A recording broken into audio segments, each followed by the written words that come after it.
Welcome to another episode of 5 Minutes with Alex. Je vous ai ouvert une boîte à questions sur Instagram. Je vous ai demandé de me mettre toutes vos questions sur l'anglais, sur quoi que ce soit en fait. Et puis là, j'en ai choisi pour pour essayer d'y répondre, de répondre à un maximum justement de questions en 5 minutes. J'ai un compte à rebours. Donc, je vais mettre le compte à rebours et j'ai mes questions j'ai vos questions que j'ai notées ici et on y va.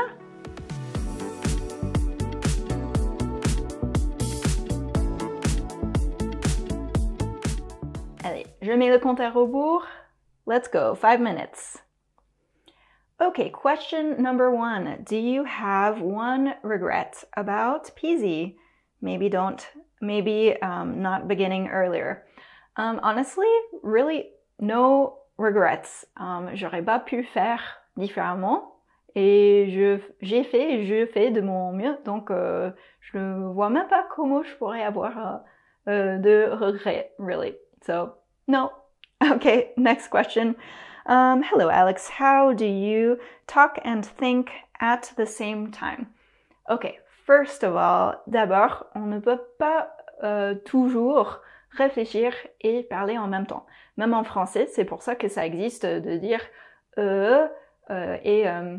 alors, disons, eh bien, ces genres de mots. Et donc, on peut utiliser la même chose en anglais. Et ça va en fait indiquer à l'autre personne qu'on réfléchit et que l'autre personne peut écouter et sait que quand on réfléchit quoi. Et donc ce genre de mot, ça peut être par exemple, et I'm thinking, je réfléchis, ou well, alors, eh bien, ok? Et puis sinon, c'est vraiment juste de l'entraînement, étape par étape.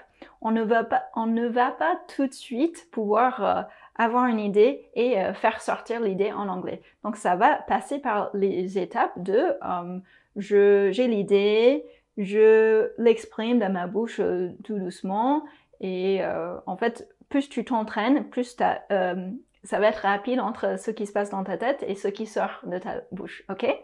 Ok, j'ai 3 minutes encore. Alors, la différence de prononciation entre bald et bold. Ok, c'est possible que une frustration par rapport à cette différence existe parce que c'est assez différent. Ça fait partie d'un des exemples où c'est assez différent entre l'anglais américain et la prononciation en anglais britannique. Si jamais en anglais britannique, moi j'ai vraiment beaucoup de mal à entendre la différence de prononciation entre ces deux mots, donc je ne pourrais même pas, je n'ai pas les recherches et compétences pour pouvoir vous donner vraiment la différence en anglais britannique. Moi j'utilise le contexte pour comprendre dans ces cas.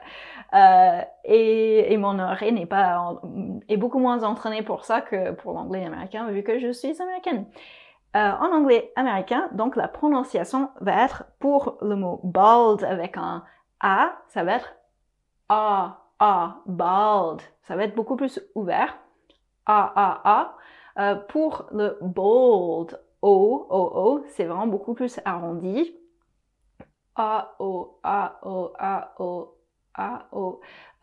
Et la langue est plus au milieu versus la langue devant avec le A.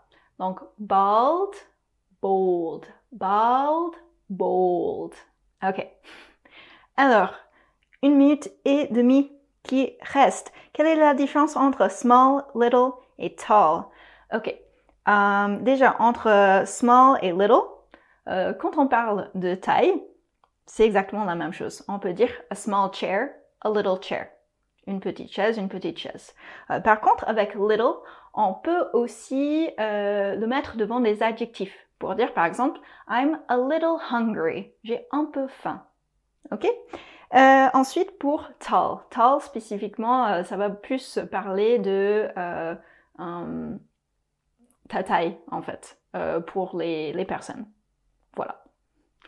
J'ai une minute qui reste, donc je vais pouvoir répondre à faut-il utiliser it's, it''s ou this is. Alors j'ai une vidéo qui va beaucoup plus loin là-dedans, mais en gros, this is, ça va vraiment être quand quand c'est le sujet de cette phrase, this subject, par exemple, this week, c'est cette semaine.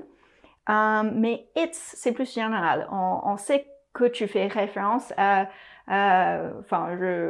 quelque chose dont on a déjà parlé. Donc, par exemple, on a parlé de la météo et on peut dire it's nice. It's nice, c'est sympa. Alors que quand on dit this is nice, là on dit là tout de suite ce que je suis en train de vivre, c'est sympa. C'est pas très important en fait la différence, c'est vraiment juste une nuance. Et si jamais tu ne j'ai plus le temps, mais si jamais tu ne comprends pas, tu n'es pas totalement à l'aise avec la nuance, de 1, je conseille ma vidéo dessus. Et de 2, en fait, je te conseille surtout de ne pas stresser par rapport à ça. Ok, j'espère que tu as aimé la vidéo. N'hésite pas à montrer du soutien à mon travail et au travail de mon équipe en mettant le petit thumbs up et pourquoi pas en partageant avec des amis ou en me donnant ton avis dans les commentaires, surtout si tu as appris quelque chose. Ok, à la prochaine!